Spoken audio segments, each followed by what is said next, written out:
Welcome to Tanked Up, the podcast about video games and craft beer. I'm Ben, and I'm here with Aadil. Hey! And Lucy. Hi. Ho. Hi ho. Who you calling a hoe? Depends. Oh, it's the middle of the day. We're tired. We're all tired. So, Yeah. How are we this tired at like 12:30? I don't know. I mean, don't know. I'm barely awake from sleeping. I just Quite rolled the out of lazy bed. morning. Yeah. Yeah, I even went to bed early last night. Me too. Like midnight. No excuse.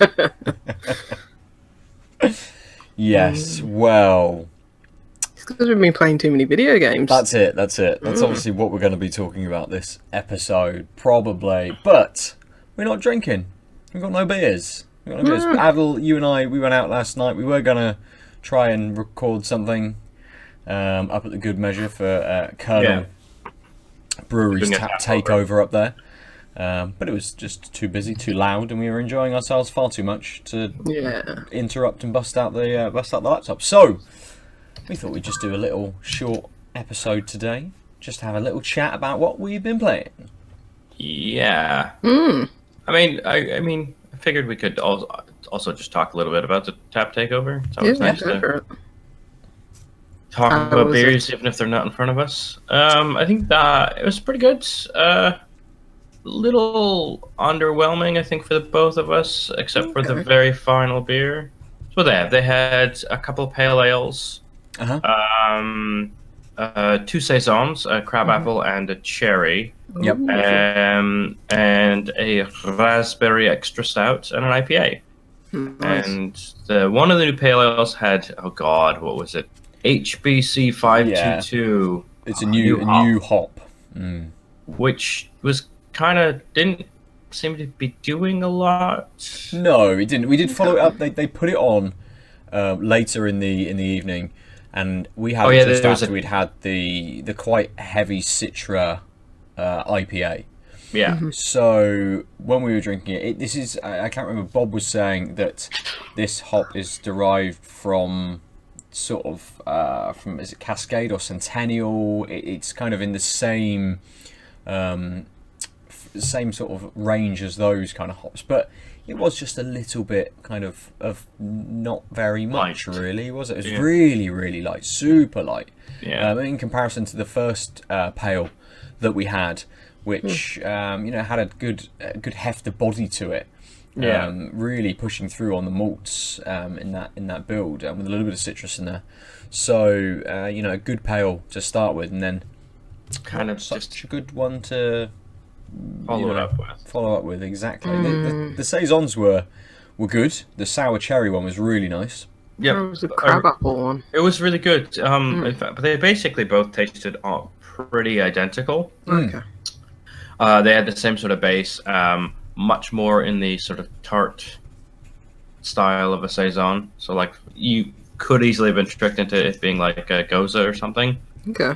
It was very tart forward. The crabapple one, the crabapples just sort of disappeared into it. They just sort of accelerated what that base was doing, and then the cherry added a little sweetness at the end. And so, in the beginning, I preferred the crabapple, but by like halfway, 3/4 through actually having the half pint of the crabapple, I was like, this is kind of just doing the same thing over and over. And I stole another sip of Ben's and was like, oh, I like this. This is doing something else. So that was good. So, very good for a hot day, both of them. But I think, and the IPA was similarly a good IPA. Yeah, it was pretty standard. It was good. Again, I think was that a Citra IPA as well? I think so. Yeah. So it was it did kind of like, I think what maybe it was setting out to do. It wasn't anything sort of special. Wasn't it was just an IPA. It wasn't kind of like any kind of styled IPA or anything like that, trying to bring something else to it. Just a good solid beer, nice and refreshing on a hot evening as well. Yeah, I think that's basically the tenor for most of the beers was like, which was great for a hot day tap takeover. And kind of nice change of pace from always trying a new experimental whatever. Yeah, It's really nice to yeah. see. Except for even the fruits weren't really fruit forward for the fruity saison, so they were all basically just being like, remember beers. Yeah, because when you said like crab apple and like strawberry and raspberry and all this and that, I was like, oh, that's different for Kernel. Because if there's anything that they are like consistently Yeah. solid. Yeah. The big exception, and I think the standout for the night for both of us, was the raspberry extra stout. Yeah, I was going to ask you about that. What strength was that? It wasn't that high. Okay. Yeah. Picture I saw, it was like, ooh, that looks like someone's gonna have headaches tomorrow. No, it was actually, and it was actually quite wet and thin. Like it doesn't have a huge amount of texture to it. Right, it looks quite full from the pictures. Yeah, but even on fresh pour, you're getting like a minimal head. Like there's just a lighter stout. The nose was phenomenal. Yeah. It wasn't like in your face, but you're getting coffee, a few other multi notes, and that raspberry is sort of just working in it. So you get this sort of chocolatey raspberry, like having a good quality chocolate raspberry, like chocolate, while inhaling coffee. Like that's sort of the combination. Sounds healthy. But yeah, it was like Ben and I literally didn't bother sipping it, and then smelled the nose 2 or 3 times because we're like, it's been a long time since I've smelled a beer that like had that much going on in the nose. Yeah, it sort of it came across in the flavour really well. Also, really big kind of raspberry hit in the flavour as well, and it kind of, as you're tasting it, it worked through those kind of chocolatey notes into those roasted sort of coffee notes as well. It just flowed really, really well, and the raspberry kind of stuck around also. But really low key, like it just it like was there a bit strong in the beginning, and then just stuck around with like sort of faded a bit and then stayed leveled off. Yeah, such that it was still there in the finish. And the finish just had this light sort of coffee raspberry sort of taste that wasn't again super strong, but didn't leave very fast, and so you could kind of just pick it up whenever you wanted. Like there was still notes sort of a minute or so later, and so it was a nice long beer. Great 1:10 tonight. The Kernel are at the beer festival that I'm going to tomorrow, but can't see any of the ones that you had. There's an export site, but it doesn't say raspberry. But I think there's a cherry one somewhere. There was a cherry sour that's going on today. Yeah, when I'm going on, the session that I'm going to, it's just their standard stuff like table beer, pale ale, IPA. Yeah, and we missed the table beer, but we were like, do we want it? Maybe we'll start with the pale ale, and then it was run out. Yeah. Okay. Better playing. But yeah. But a very, very enjoyable night. Yeah, sounds it. Yeah. Good. So, Aadil, we got anything further to say about those beers? No, I think that's everything. I think if you can get a chance to get a crack on that raspberry extra stout, go out of your way to do that. Yeah. Definitely. Yeah. And if you're in the mood for, solid beery beers, Kernel, as Lucy said, are always really good at that. Yeah. Yep. Also, good every now and then I just pick up their beers and just I just want a good tasting beer that I know it's going to be good, and it's not going to push the boat, but it's going to be solid. Just pick up the Kernel one. They're always cheap, Yeah. Yeah. So that was a good night. It was a little beery adventure for an actual change. Very nice. Lucy, let's come to you. What have you been up to? Games. I'm wondering, shall we talk about Super Mario Maker? How much of Super Mario Maker 2 have you played, Aadil? None at all. Really bad. Okay. No, there's not much to say, to be honest. I'll talk about it briefly. I mean, I finished the story mode.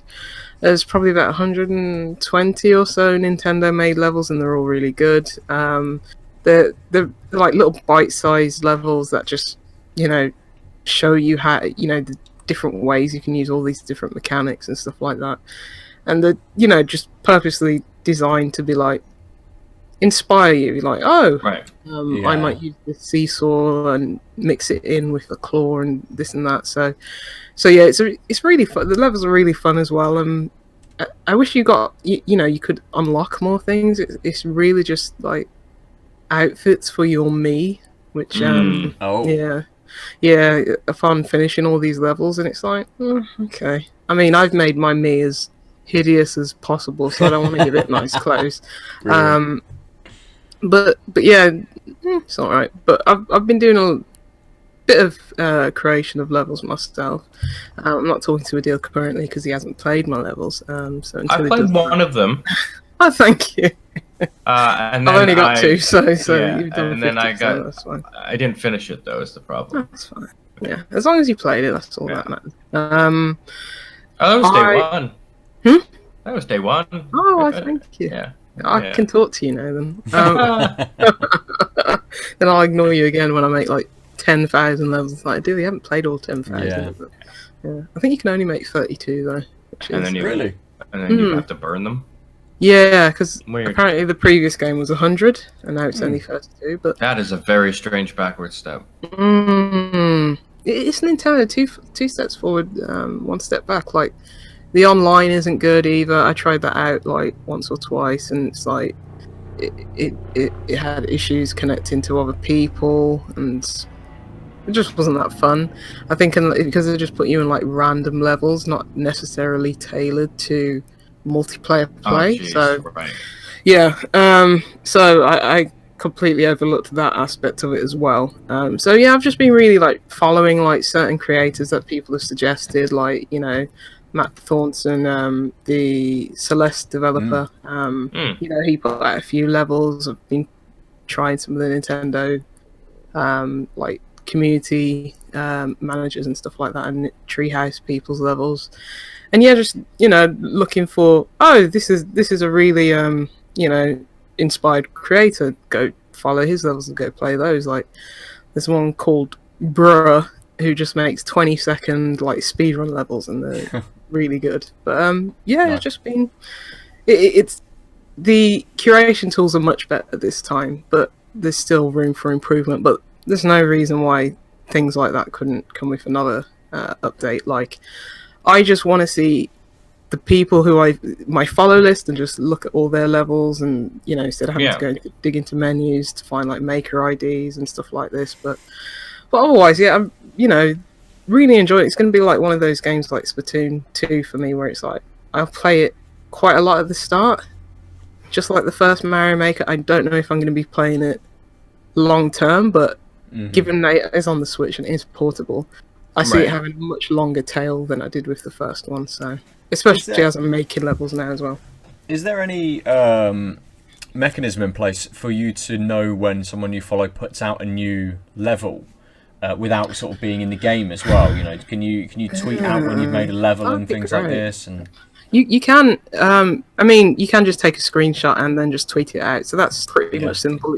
Like the picture taking and tweeting to social media is like built in on a system level on the console, so that's quite streamlined and easy if you want to do that. But it'd be nice. You do get notifications when people play your levels, but I don't know if I've seen notifications where it's like, say like on Twitter, you want to follow someone and then you get all their notifications if they retweet somebody or if they tweet out or something like that. I don't believe you can have specific notifications like that on Switch. Yeah. So you can't see sort of like what Matt Thornton has like favorited or stuff like this to kind of. I'm not sure actually. I mean, my Switch is over there. I could go check, but I'm not actually sure. I'm sure if you. Yeah, I think you might be able to. If you go onto their specific maker ID, you can see the ones that they've played and liked and stuff like that. So, but you've got to go to like their maker ID. You don't have like a feed of cool stuff. No, that's the thing, because I'm sure I think the first one had a feed of like, Nintendo have put out like these additional levels and stuff like that, and it used to come all on a feed or something. So that would be useful if because the Switch has a news app, and it's like or you can follow all these different channels, and then you get a new tile when someone posts something.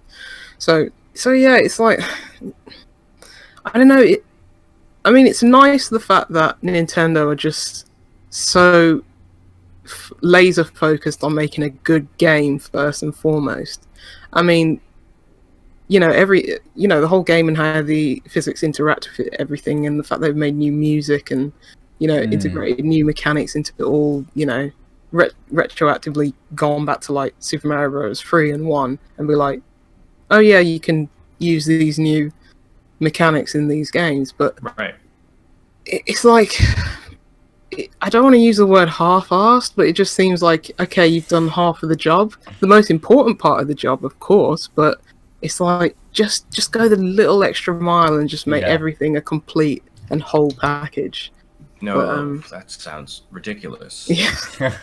But it's better than most Nintendo packages that are dealt with online capability, so I'll say that. They're getting there, and then they'll probably just undo all their good work by doing something stupid again, but in the future, Super Mario Bros. 3, it's like, no online at all, can't share levels, can't do anything. Just make it for yourself and play it for yourself. But otherwise, yeah, it's a fantastic game. You shouldn't be bogged down by Nintendo's ineptitude at making an online infrastructure. The game itself is fantastic, so good. Yeah, really happy with it. Have you been spending sort of all of your time on that? Have you managed to, divide your time up between a lot of other stuff? Yeah, I've been playing Bloodstained, which I finished this morning because I wanted to finish it before I started the podcast. So I was about to say, shall we crack another beer before we start talking about it? But it's like, there's no beer. Unless you don't have games to talk about, I can come back to Bloods later. No, let's talk about Bloodstained now. You want to talk about it now? Yeah. Sweet. Bloodstained Ritual of the Night, the game that was, I think it was announced before it was crowdfunded, wasn't it? Yes. Sony's 2015 or it wouldn't have been 16, 2015 stage. It's like Igarashi, former, was he a director or producer on some of the Castlevanias? This has been a long time coming, and I don't know how much it raised in, was it Kickstarter? It must have been, it wasn't, Fig wasn't around then, or Indiegogo. No, I don't think it was around. It must have been Kickstarter. Yeah, it must have been Kickstarter back then. I don't know how much it got originally. That's something for Aadil to Google whilst he's tip-tapping away. But it didn't cost that much. It cost way more than that. Way more than whatever it raised. Yeah, and I can see why it took them a long time, because I got to a certain point. I'm not going to spoil it for anybody, but I got to a certain point in the game where it's like, yeah, I see why it took so long. You just you threw everything into this, didn't you? And it's basically Symphony of the Night 2. Okay. It straight up. I mean, there's no difference between them practically. There's more polish on Symphony. I'll get the negatives out of the way. There's a little bit of jank in this, not too much. It's still a really tight experience, but there's just like the last cutscene, I had like this audio glitch, and there just had like this white noise, static crackle over like the last cutscene, and it was like, okay, that was weird. Random. And there's this one part of the game where the frame rate literally runs at like 10 frames a second, and is almost, if it wasn't an easy boss, because it's a boss level, if it wasn't an easy boss, then that would be frustrating as hell. Luckily, I managed to just kill him in like the second go, so that was all right. And you played this on Xbox, didn't you? Yeah, Xbox One X, because I was waiting for the Switch version. That's, I mean, the bit that concerned me the most about the Switch version was the input lag. Not even like the resolution. But the input lag, because I can't imagine playing a game as Twitch-based as this with an increased input lag. But so yeah, I opted for the Xbox One X version. It runs at it's 4K. It's really pretty.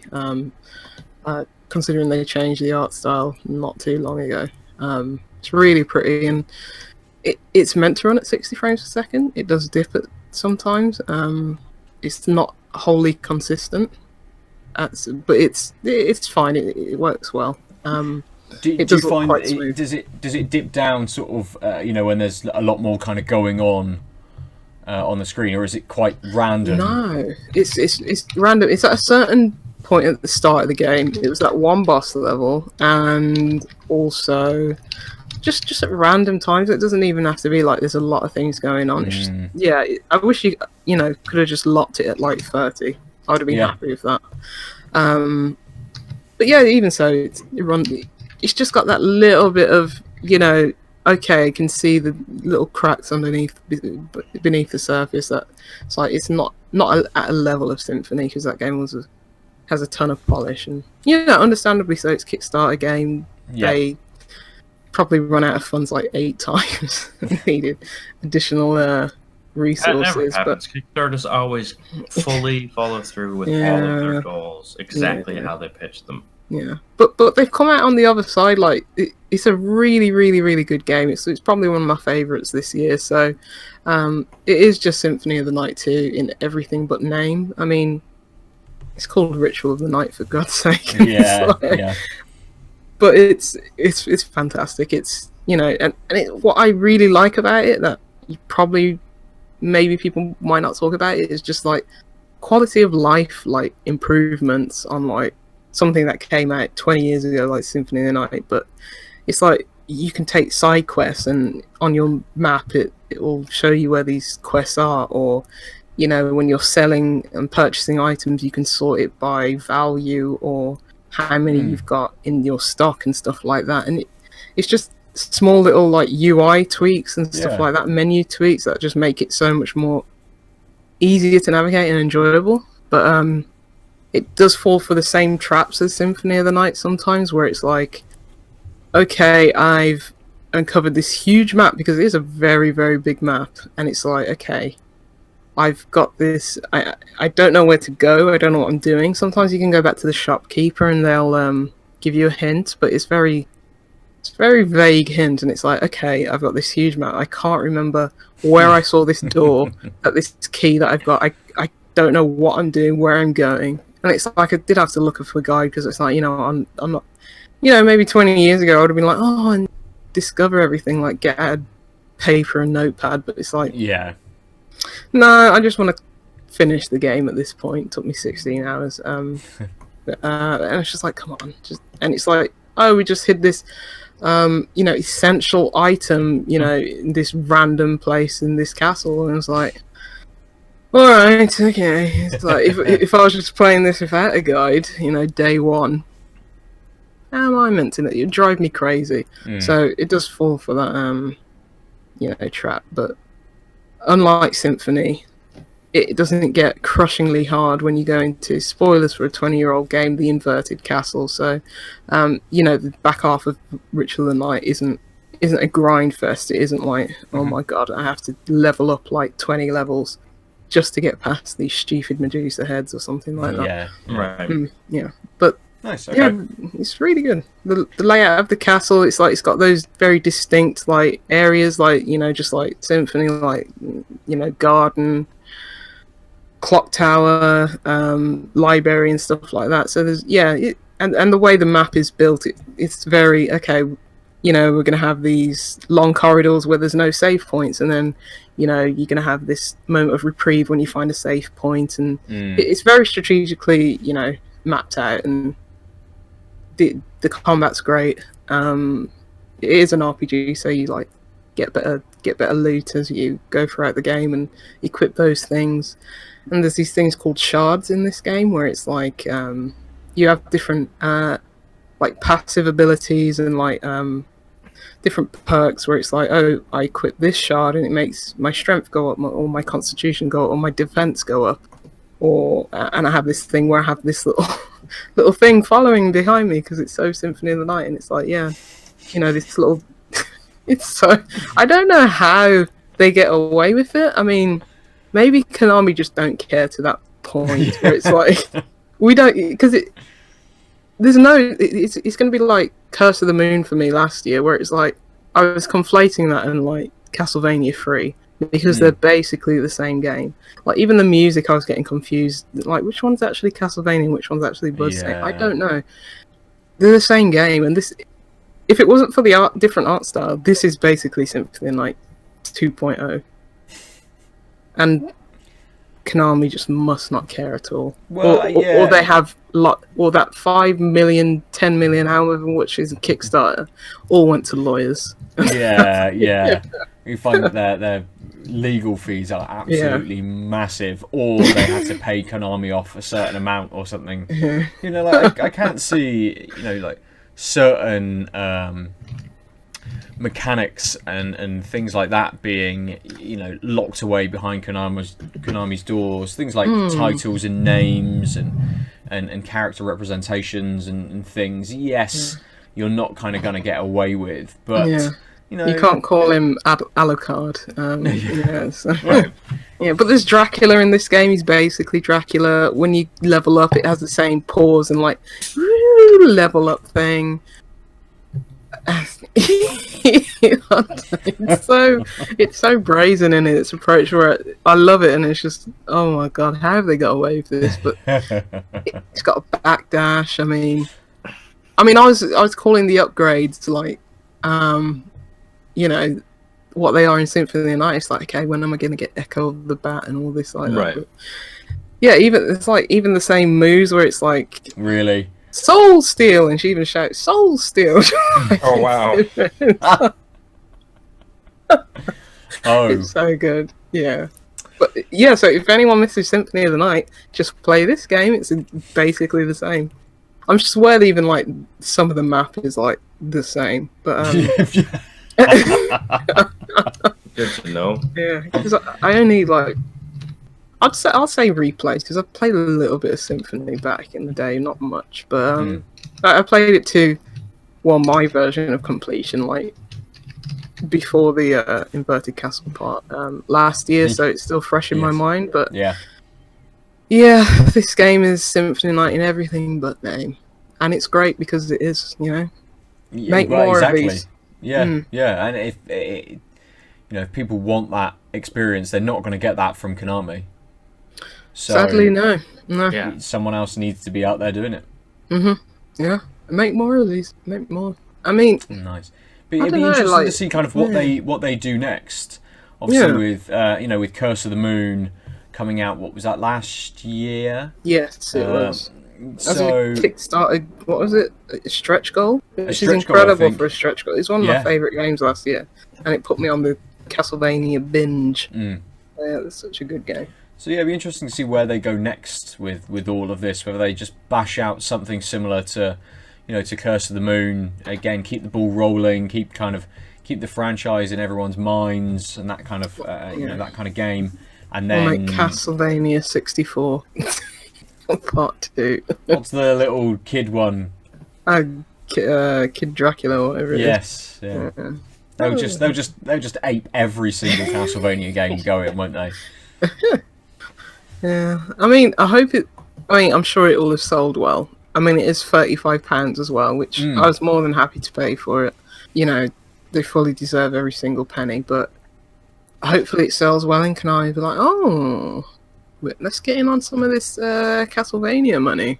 Yeah, well, we did make it. You know, yeah, so. That's the other way it can kind of turn, isn't it? That Konami do kind of dip their toe back in. Yeah, and obviously the collection came out a few weeks ago, a month ago or so. Yes, it did, and that's very good. Anniversary collection. So you know, they're doing stuff. Yeah, I want them to put out the Game Boy and DS ones in a collection, all the handheld ones, but Game Boy Advance ones. But who knows if they'll do that? Yeah, I suppose a lot of those were made, you know, well, a lot of the classic games were made specifically for kind of like one console or one handheld anyway, weren't they? So yeah. I don't know whether they are, you know, whether certain games would still be tied to certain platform holders and things like that. You know, can they only put something out on Switch because the title is tied to Nintendo in some sort of way. You know, I don't know about like publishing rights and all those sorts of things for the. I think they'll have. Yeah, I know what you mean, but I think they've got the jurisdiction to put anything on anything. You know? Yeah, yeah. You remember That's that fine. weird thing that came out on PlayStation? Was it Rondo and Symphony that they put out? Oh yeah. Bad. Rondo of Blood and Symphony of the Night. Yeah, just like an HD version of each of them, I think, wasn't it? Yeah, apparently neither of them were that good, that well emulated, but apparently the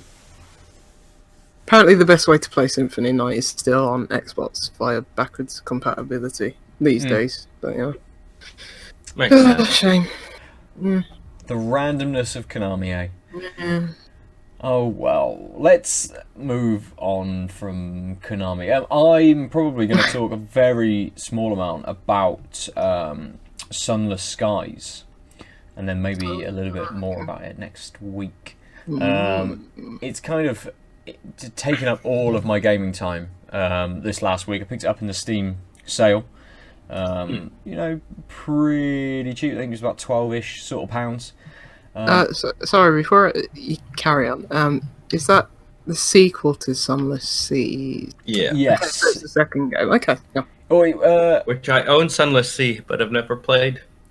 Yeah, I wasn't sure which one came first. yeah, so it is. I Sunless don't know whether it's a Skies, sequel or whether it's just another game. Yeah, It's but very it's the similar. second one. Yeah. Yeah, Okay. yeah. So yeah, by Fell Better Games. It is basically an adventure game where you are exploring and adventuring around a set of kind of land masses in space, basically, and you're flying around in a train. So you got space trains. That's pretty fucking cool.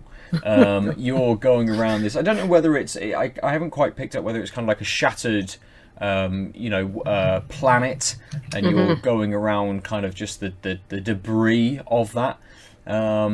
There's lots of different kind of environments that you're sort of you're traveling through and things. So you go from sort of lush kind of verdant spaces to sort of snowy kind of mountains, and this is all in a top-down view. So it's all 2D, and it's only kind of the land masses and the layered backgrounds. Yeah, it's like, what if space was a sea? Yeah, I mean, exactly. Yeah, It is. and Void. you could very quickly mistake it for being sort of like underwater rather than space, especially with some of the kind of some of the beasts that are going around and things. Some of them are quite sort of fish-like in nature. I would have expected a lot more sort of flying type things. There's some bees and bits like that, but I've only explored the first area that you come across. So I haven't. I think there's 4 in total. So really, I'm not that far through it. But I'm really enjoying the adventuring aspects of it as well.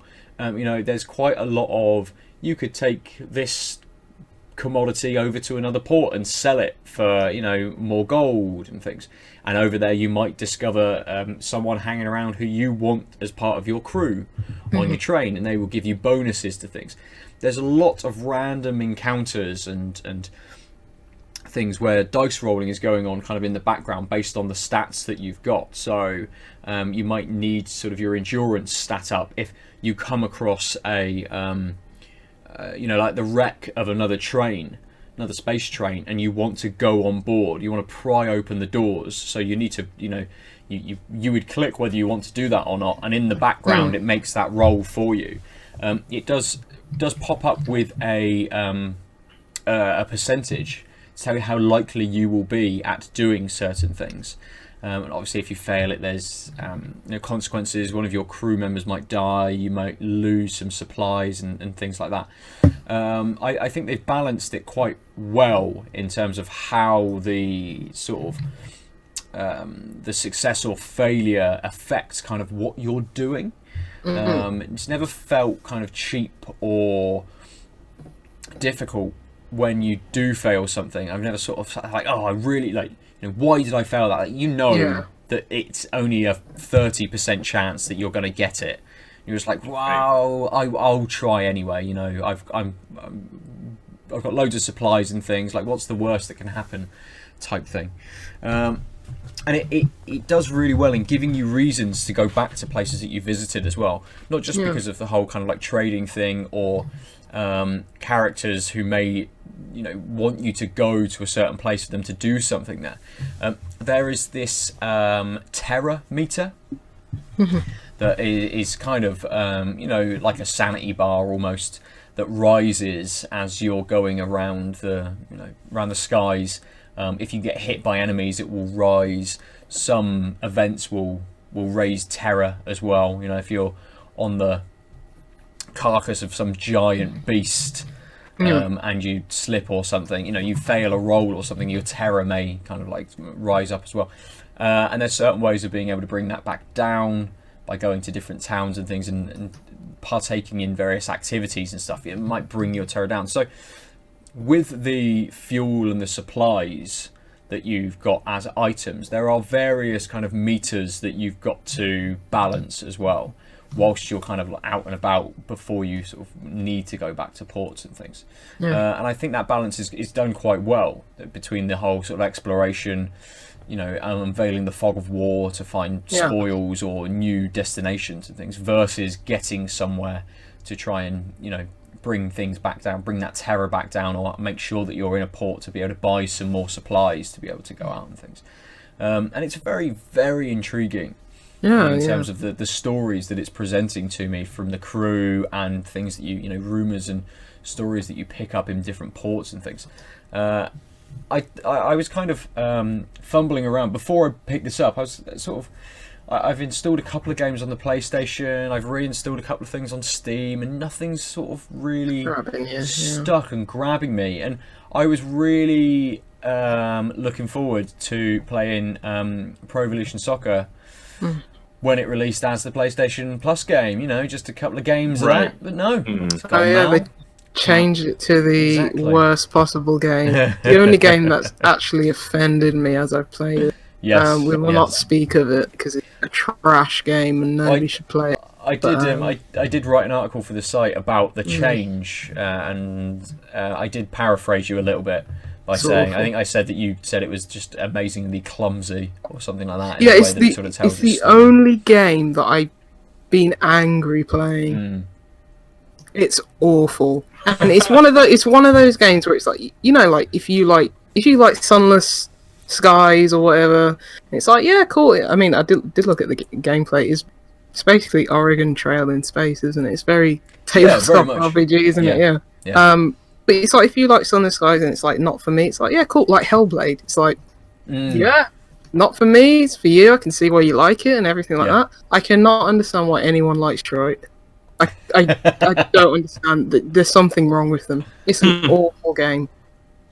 Characters, their motivation, they don't have any motivation, so none of it makes sense. The story doesn't make sense anyway, and it's so heavy-handed if it's like civil rights movement, and it's offensive to everybody, like victims of domestic, you know, abuse, like people of color, and like robots. It's offensive to androids themselves. It's so bad. It's like Heavy Rain and Beyond Two Souls, which wasn't good. It's like, yeah, cool, whatever, they were interesting. Didn't offend me. Detroit offends me. It's bad. It's bad. I think it's I don't know what it was. Well, I think it's the like actually getting into these very short experiences on Sunless Skies. Like, I could just go over here and do this. You know, everything you do moving between ports doesn't really take you that long. And that's kind of why I think, even though it is a big adventure game, why it's pulled me in quite a lot. Whereas had I maybe not picked this up and held out and tried Detroit instead, I can see me having not stuck around with it very long. You know, I needed something. I was waiting for Pez. I need something that was a bit of a shorter kind of hit, to still a little bit of investment, but something that you can get on a shorter kind of hit to just beat me out of this very, very slight funk Or I just stare at all of my games like, no, I don't want to play these. But yeah, Sunless Skies is doing very well at kind of just pulling me out of it. That I don't think Detroit would have done really. I'm possibly a little bit biased as well based on our conversations, perhaps. Yeah, I don't want to influence your thought if you ever get around to playing it, but I can't stand. That's why we do things. We warn our friends of bad games. Yeah. Yes. It's like David Cage watched To Kill a Mockingbird and just thought, let me just shit all over this great novel and just make a game out of it and offend everybody. That sound like a thought he could have had. Yeah, and I've never minded him or his approach in his games, but this one, I will say that the it's very pretty, and that's it. That's the fair. only good thing about that game. I can't believe that game was nominated for best narrative in the Game Awards. It's like, who the hell nominated? Really? None of it makes sense.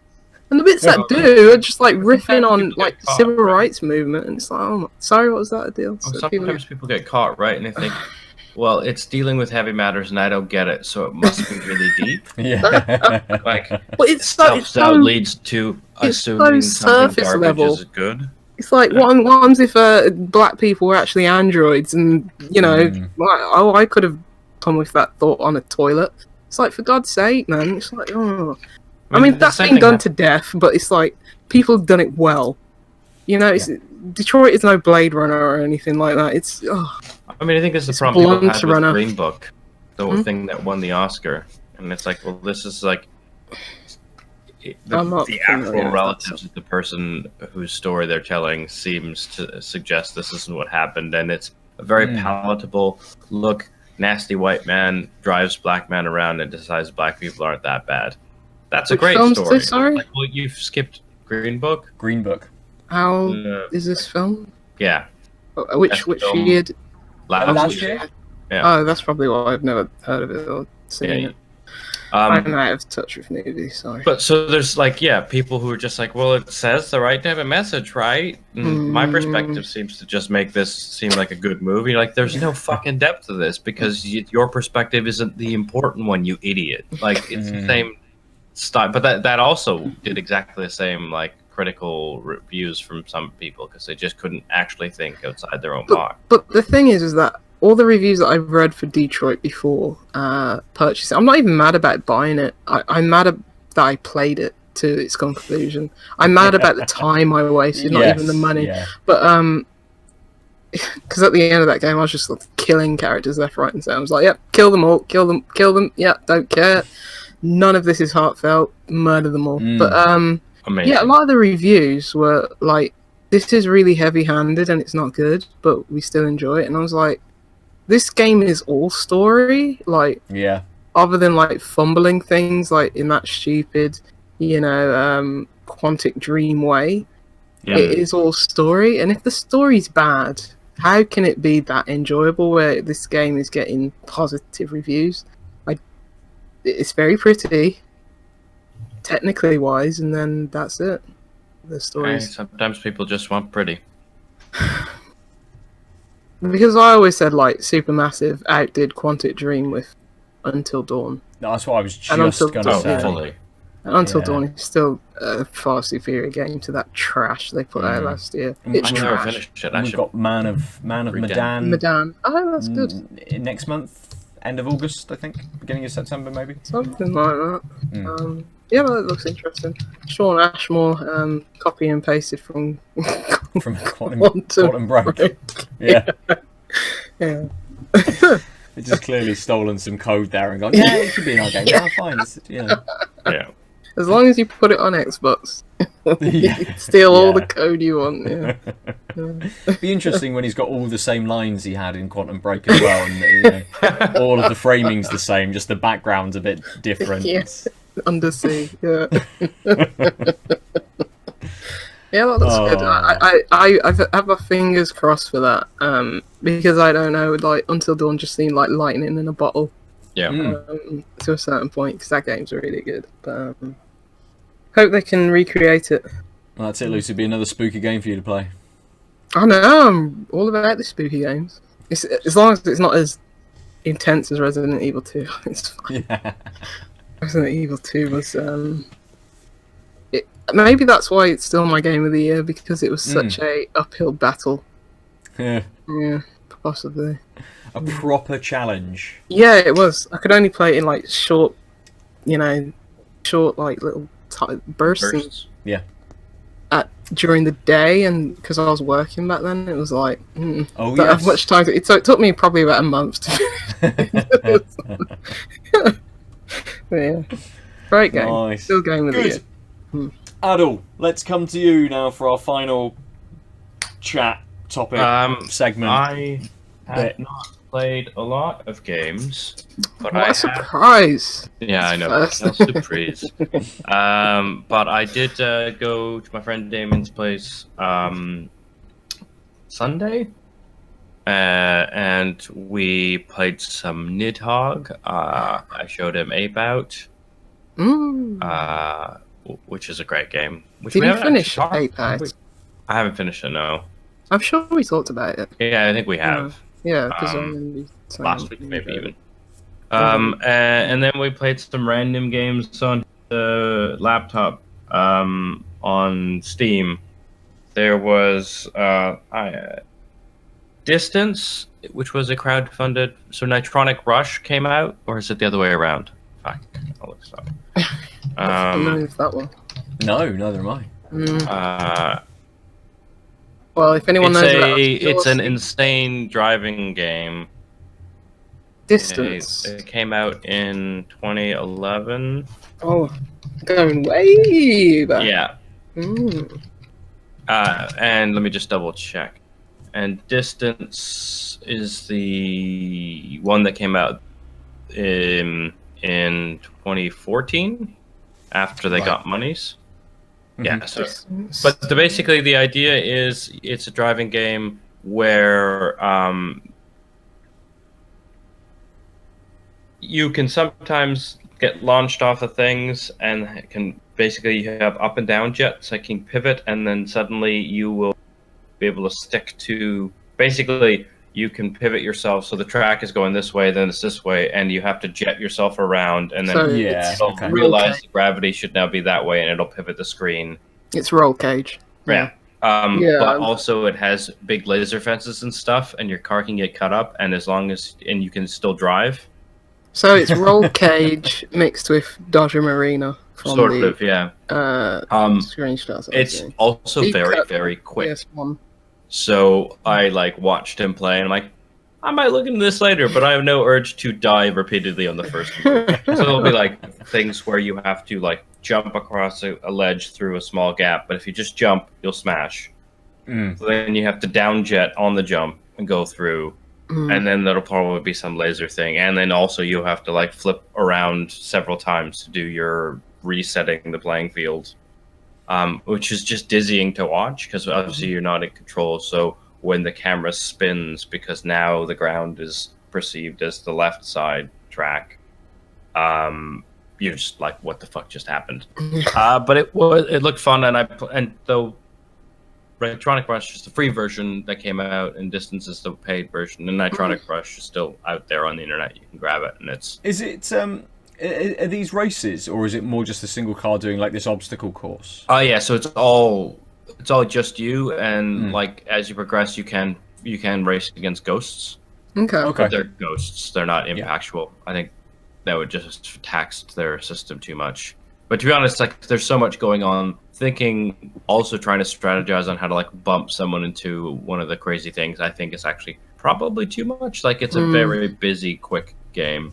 But yeah, so pretty fun overall. Definitely worth a look out. It's kind of nice remembering that old games exist and they're still fun. Yeah. I've been playing quite a few old games this year. This is the year of old games. What does that say about? We are in that sort of transitory year, aren't we? Really, where we haven't quite seen that level of big releases we had done sort of maybe last year. What are you talking about? Call of Duty Modern Warfare is coming out again. But not again.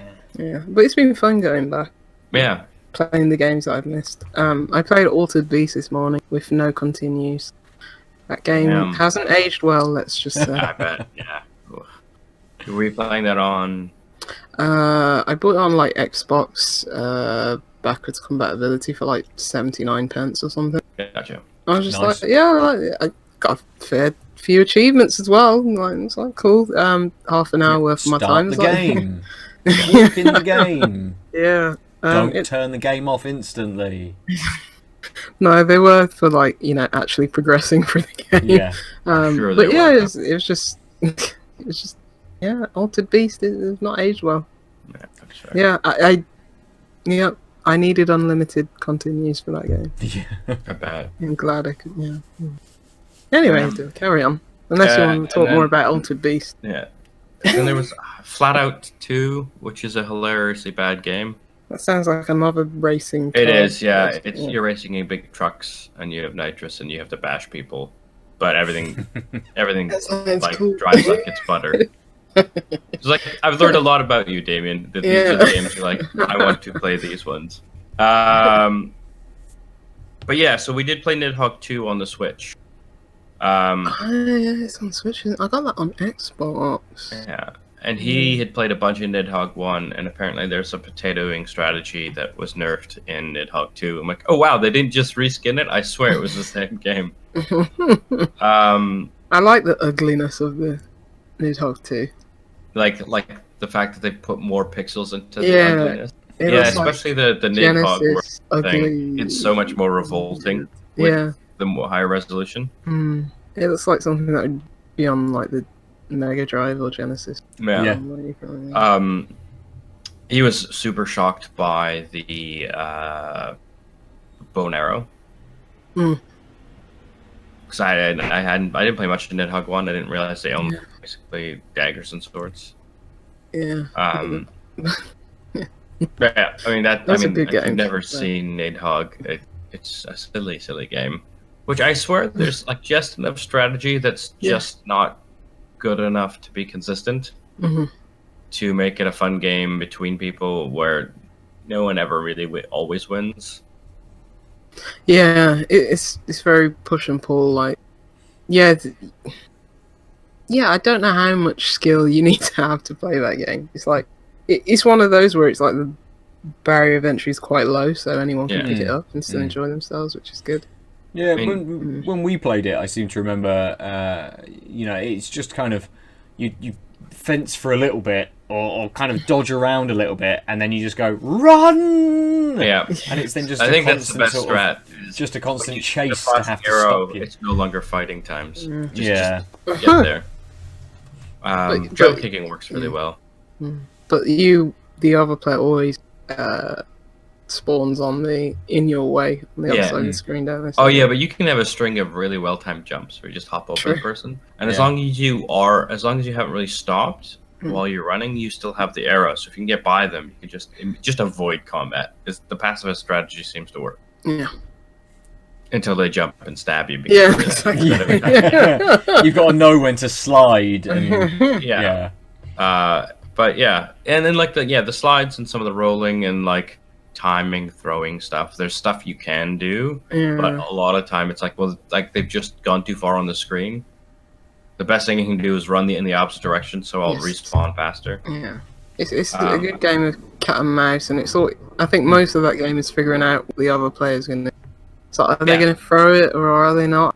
Are they going to just lunge at me? So I'm it's gonna fun. quickly swap to the bow and arrow that's dropped on the ground and shoot me in the foot. Yeah, I should. I'm sure I've got Nidhogg installed. Yeah. Anyway. And game. the last thing I'll bring up is what I called Skyman, because I kept forgetting what was it called.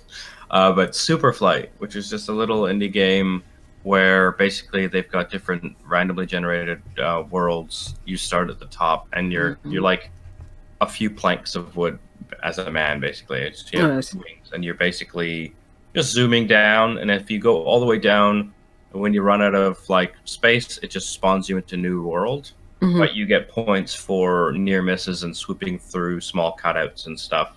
And so it's basically like exploring these random worlds. And if you're bored, there are little portals, or you can just plummet and it's a mild points game, but really it's just about like fucking flying around. And, like I spent a good 10 minutes just doing that. Yeah. And then like on certain maps there'll be like, you know, thin gap that you'll immediately have to pull up from, and then there's another gap between like two small parallel things. So like spending a bunch of time on that one map happen to generate that way to like try and do that really tight curve once you bump into it. You can also save the seeds, which is nice, so you can always revisit a portal that's if you cool. choose. Yeah. But then again, if you like hit a portal or just go all the way down, you'll flip into somewhere new. Did you say they're procedurally generated? Yeah. Yeah, so that's useful. You can save the. Yeah, That's cool. That's cool. Yeah, like I said, more you games just, should do that. Yeah. And especially when it's about getting points and sort of exploring and like. So I spent the first few rounds just trying to like figure out how much I could like slingshot myself up, and like how much swooping you could do. Yeah. Turns out, not the best strategy.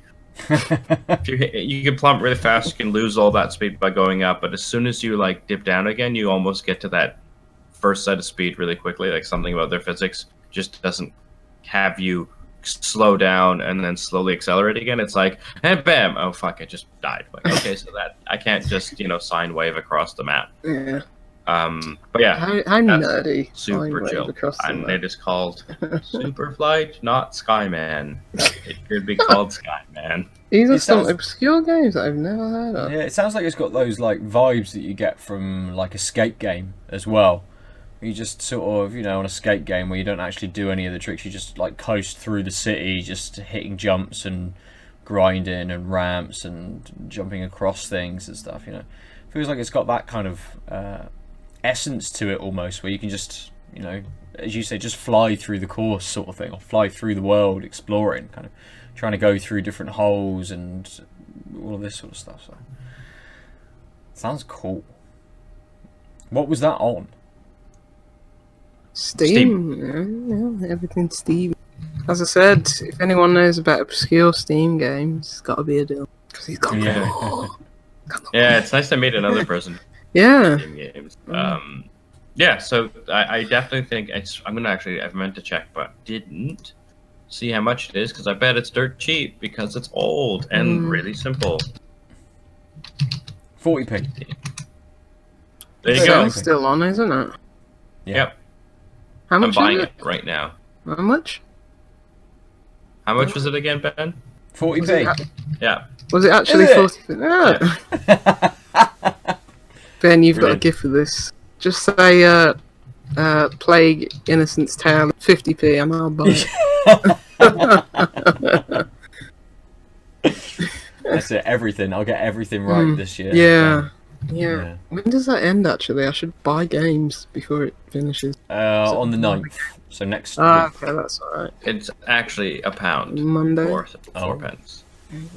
Because I wanted to buy that, what was it called? That game that was like a novel world, where they made up that it was like actually came out in like the 80s, but it wasn't something remastered.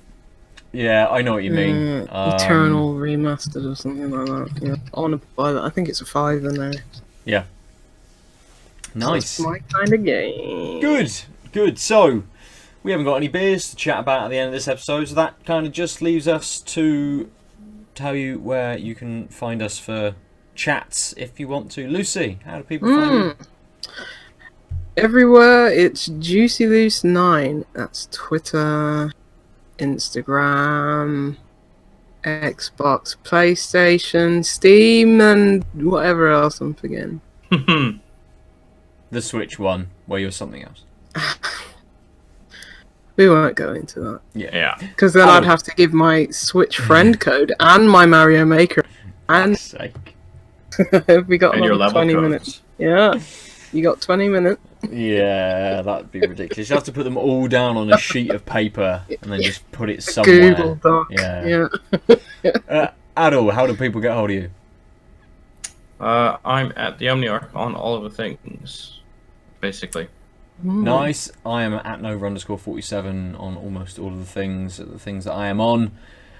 We are at TankTap_cast over on Twitter. Have you changed it? Oh, what are we on Twitter now? Or Tanked Up Cast. Oh, we're now Tanked Up Cast on Twitter. No more underscores. They're for filthy people. That's true. Yeah.